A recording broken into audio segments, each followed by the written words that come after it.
And off we go. Off we go for another heart-to-heart car talk. Uh,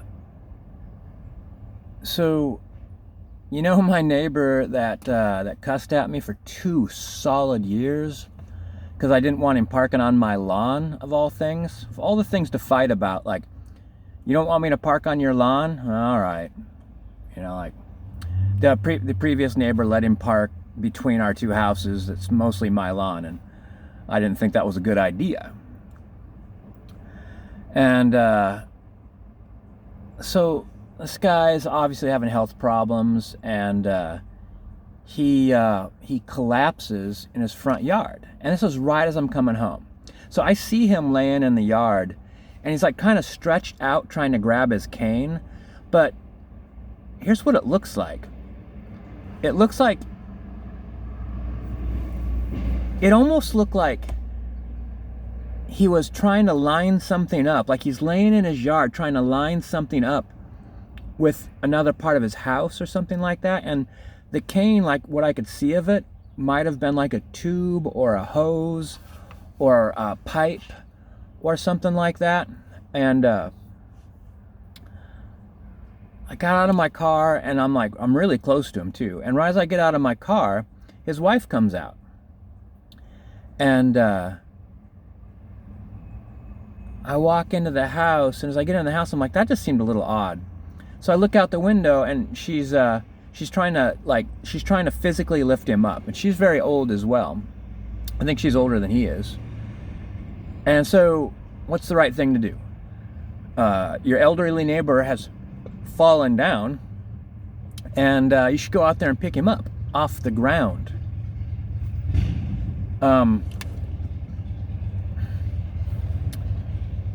The big red flag there is his wife came out of the house and saw me standing right there, and she didn't say, "Oh, thank God, can you please give us a hand?" What kind of man, like, I was a brand new neighbor. I had just moved in. What kind of man not only parks on that guy's lawn, on your brand new neighbor's lawn, without talking to him about it, saying like, "Hey man, the previous owner let me park here. I do it just to, get my car out of the sun on really hot days. Do you mind if I do it? Just like, it's only going to be for like a couple weeks in summer, and maybe I will, like, offer something else. Like, I'll mow your lawn a couple times. I got a riding lawnmower. I'll just hit your front yard, so you don't have to worry about it." Like, none of that. Just straight into like, "Oh, I'm gonna do what I want."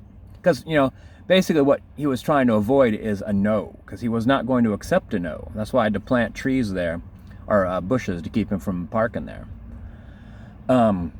Then on top of that, what kind of man cusses at another man for 2 solid years? Every day I'd drive home, get out of my car, he'd be sitting on his front porch, just not very far away from where I get out of my car, and just start cussing at me.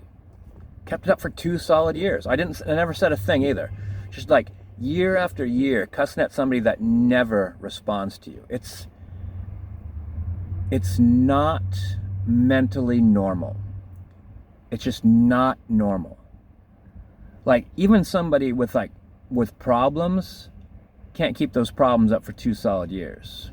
Like, if you're mentally unstable or something like that, like, eventually, like, you deviate. Like, people who need enemies find other enemies. They find better. They want a reaction, and so not getting anything for 2 years,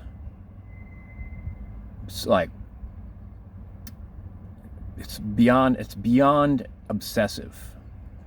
And I realized that if I went out there, not only would it be completely unwelcome, but it might start the cussing again. And obviously, like, he could have called out to me, she could have called out to me, she could have walked over and knocked on my door. I mean, I was standing right there when she came out of the house, and my car is right next to their front door. We're very close. So I did the most unnatural thing for me that I could think of, was I saw somebody who needed help and I didn't help them. Like, I started pacing around my living room, like, going like, well, I should at least be sure, right? I should at least walk out there and say, God, do you guys need a hand? Except for I kept telling myself, like, you are naive to think that someone that's collapsed in their yard wouldn't hear you pull in, or wouldn't see you right next to them in your car, or hear your door open and close, or his wife coming out of the house. I'd be right there and hitting her vision, and she'd be looking for help. Probably you gave her instructions not to ask for my help. Oh, Jesus.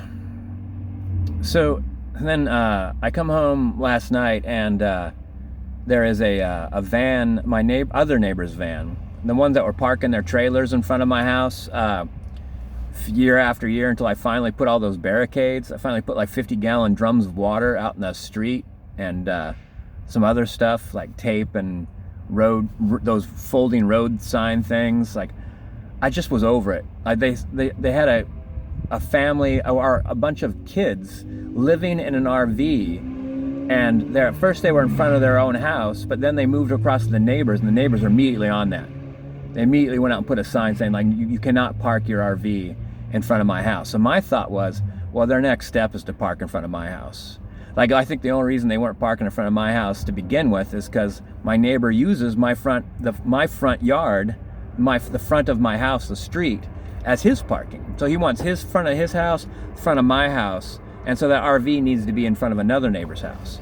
So I knew that, like, the second they got pushed back, that RV was going to be in front of my house, and that would be fucking it. I'd have kids walking across my lawn all the time. One point in time, he was fixing someone's car, and they actually brought lawn chairs. It was in front of my house, and they set up lawn chairs in my goddamn yard. Who does that? So yeah, I basically just filled the street full of stuff. It was during COVID, so the city wasn't going to come by and ask me about it. That was nice. But the message was loud and clear. The message was I had a goddamn enough of that.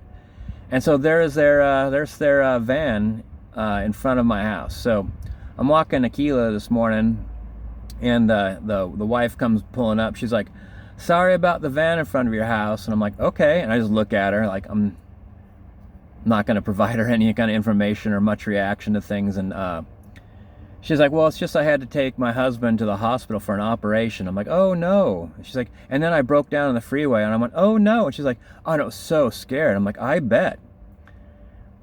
So basically what she just told me without telling me was that car is a broken down car, and they had it towed there in front of my house. And she says, "Oh, my husband will fix it after he gets out of the hospital."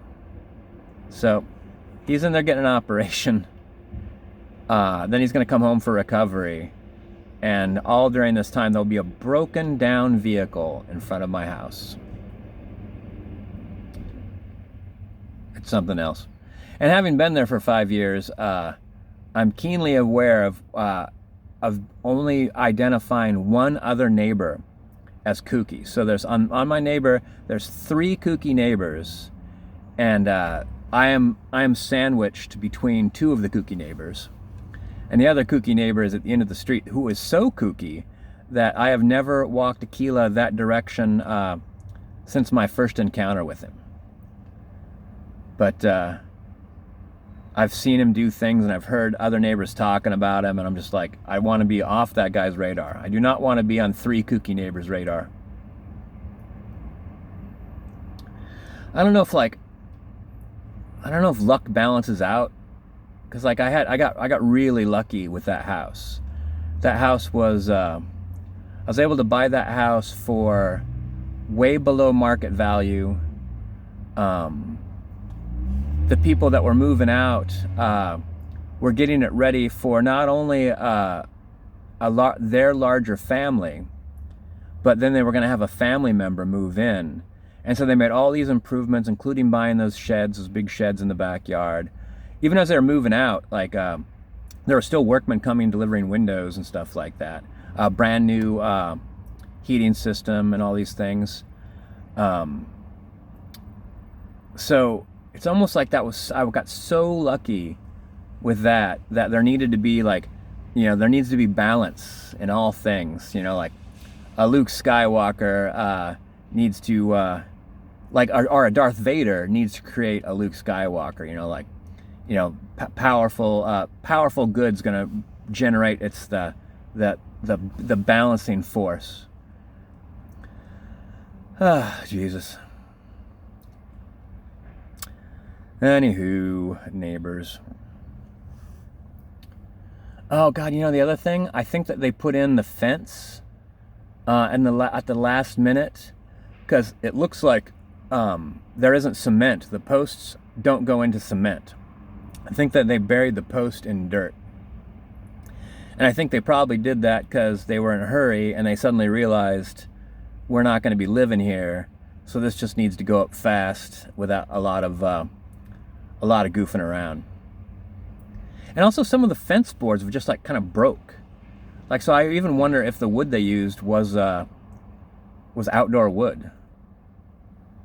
That's gonna have to be one of my projects. I'm gonna have to write. I have all these projects in mind, but like I stopped writing lists for whatever reason. I used to write lists all the time, so gotta get back into writing lists. Gotta start breaking things down into like, how do you, what's the first step, and just start doing first steps. That'll get me to the second step, which will get me to the third step, and eventually I'll have fixed my fence and improved this and replaced that, and learned about this other thing. All right, there you go.